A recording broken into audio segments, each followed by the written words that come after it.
దేవుణ్ణి పొందుకుంటే ధన్యం. బా, ఎంత మంచి మాటనండి. ఆసాపు గారి ఆశ చూడండి ఎంత బాగుందో.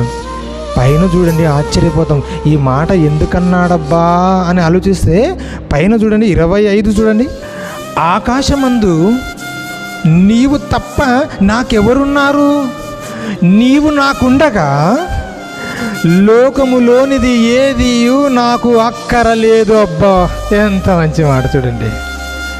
ఆకాశమందు నీవు తప్ప నాకెవరున్నారయ్యా, ఎవరున్నారు, ఎవరు లేరయ్యా, నీవే ఉన్నావు ఆకాశమందు, నీవు తప్ప ఎవరు లేరు నాకు అంటూ, నీవు నాకుండగా లోకములోనిది డబ్బా, బంగారమా, వెండ్యా, ఆస్తులు అంతస్తులా, దీవెనలా, ఆశీర్వాదాలా, మేలులా, ఆరోగ్యమా, ఇవి నాకు అవసరం లేదు నాయనా, నువ్వు ఉంటే నాకు చాలు.